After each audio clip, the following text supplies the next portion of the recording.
You're watching Narrify. From the day Amy told me she wanted to become a doctor, I supported her with everything I had. Every dollar, every free hour, every moment of energy I could give. We met in Sacramento when she was a second-year pre-med student, and I was working 2 jobs. Mornings in a warehouse, evenings driving for Uber, trying to save enough to propose. She had this fire in her, this determination to make something of her life, and I was proud of her for it. When she got accepted to UCLA's medical program, she cried with joy, and I told her I'd move with her no matter the cost. I left my stable job, rented a tiny apartment close to campus, and built our life around her dream. For 6 years, I was her support system, cooking for her when she stayed up late studying, covering rent when her student loans weren't enough, sitting quietly at the kitchen table while she stressed over exams, and lying to my parents about how great everything was even when money was so tight I skipped meals just so she could eat. But it didn't matter to me. I loved her too much to let her fail. When she finally entered residency, things changed. She became distant, cold even, but I chalked it up to stress. She stopped holding my hand, stopped laughing at my jokes, and sometimes went days without speaking more than a few words to me. But I stayed loyal because marriage, to me, meant staying even when things were hard. I didn't realize she had already checked out. Emotionally, mentally, maybe even physically. When she started coming home late, she told me it was night shifts. When she didn't answer my calls, she said she was in surgery. When she spent weekends away for conferences, I believed her like a fool, never imagining she could be celebrating something else. On the morning she passed her board exams, the day she officially became a doctor, I surprised her with flowers, breakfast, and a card that said, "I'm proud of you, forever." She barely looked at me before grabbing her keys and saying she had to sign papers with her program. I thought she meant medical paperwork or some official residency form. What I didn't know was that she was going to meet a lawyer. That same afternoon, while I arranged a small dinner to celebrate her achievement, she returned home wearing her new white coat, smiling like she had everything she'd ever wanted. She sat down across from me, took off the coat, and said in the coldest voice I'd ever heard, "I filed for divorce today." I laughed at first because it sounded like a joke. Maybe a weird, unfunny joke. But she wasn't joking. She slid the papers across the table, neat, crisp, and ready for my signature. Couldn't breathe. It felt like someone had reached into my chest and ripped something out. She said she didn't love me anymore, that we were going in different directions, and that being a doctor meant she needed a partner at her level.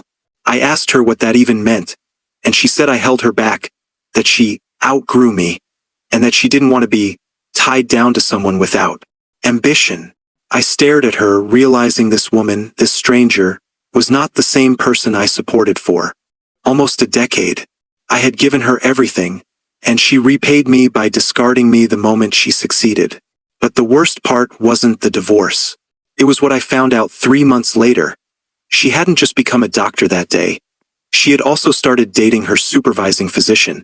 She had been planning her exit for over a year, building her new life while I unknowingly worked overtime to pay our bills. And the day she passed her exams wasn't just her celebration, it was her freedom from me. The 3 years that followed were the darkest, most confusing, and most humiliating years of my life because Amy didn't just leave. She punished me for existing. The divorce wasn't simple or respectful or mutual. It became a war, one she had prepared for long before I even understood what was happening. First, she demanded half of everything. Half of my savings, which was actually hers because I used all my earnings to support us, half of my retirement account, half of the apartment furniture I paid for, even half of the car that I alone used and maintained. Her lawyer painted me as a lazy, underachieving spouse, someone who lived off her potential while she worked hard. The irony burned through my bones because I had sacrificed my career for her dream. But they didn't care. She had money. She had connections. She had influence. And I had nothing. For a while, I couch surfed between friends' houses. I sold the car, picked up extra shifts at a local hardware store just to stay afloat. My life became a cycle of work, sleep, repeat with no direction and no peace.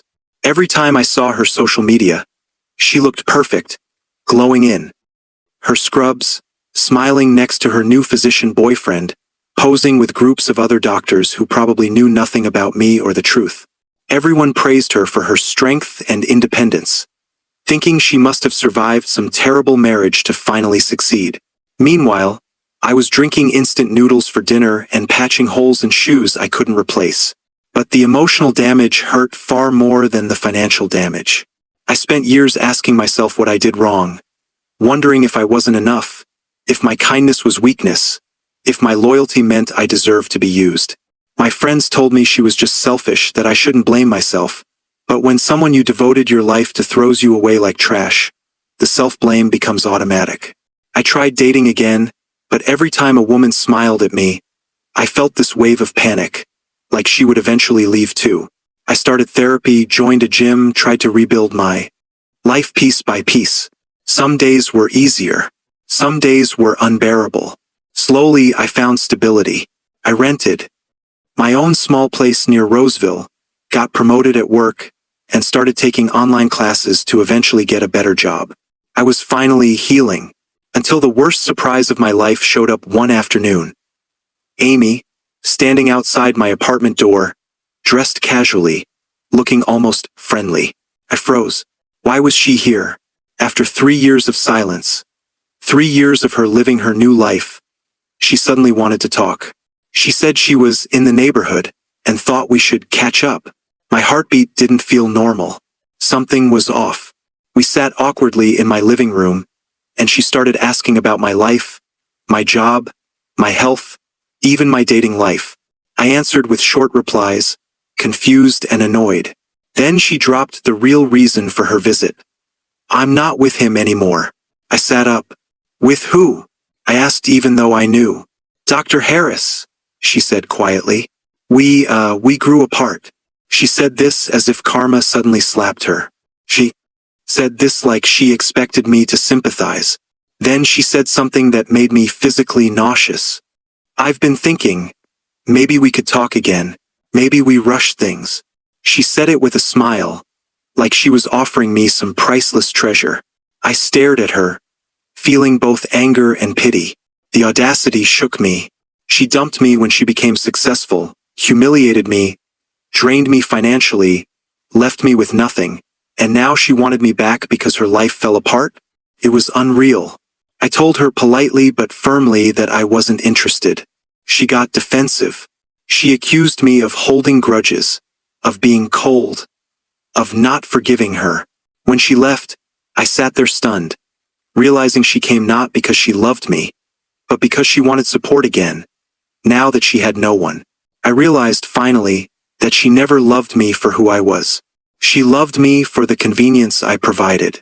And once the convenience was gone, so was she. And when her convenience disappeared again, she came crawling back. That day, something in me shifted. Permanently. For the first time, I didn't feel heartbreak. I felt relief. True, deep relief.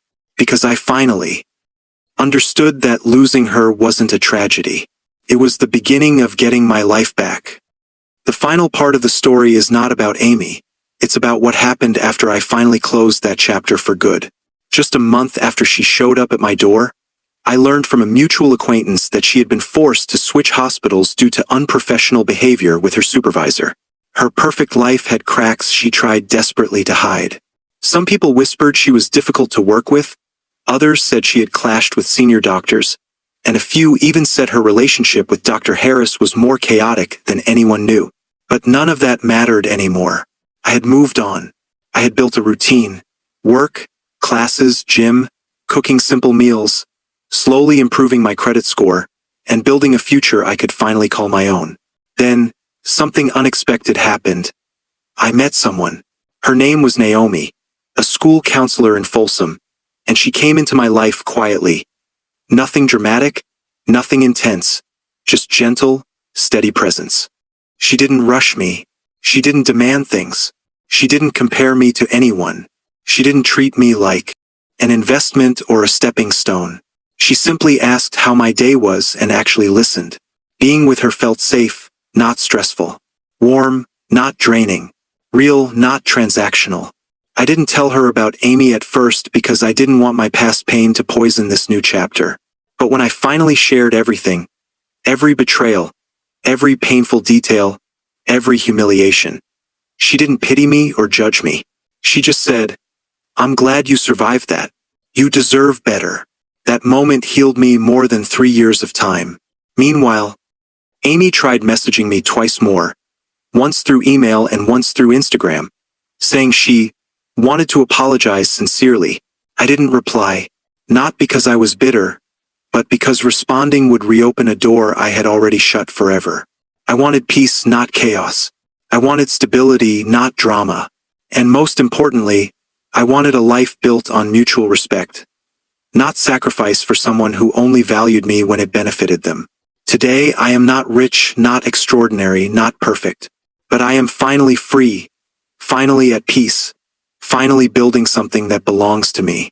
Amy taught me the hardest lesson of my life. Sometimes the people you sacrifice everything for will walk away the moment they don't need you anymore. But that doesn't mean you stop living, stop loving, or stop believing in yourself. It means you choose better, not just in partners, but in how you treat yourself.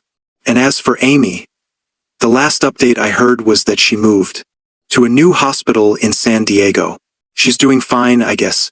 But for the first time, I no longer care. Her story is hers. Mine is mine. And I finally learned that love should never feel like debt. Sacrifice shouldn't feel like obligation. And supporting someone should never cost you your soul. My life didn't end when she divorced me. It began.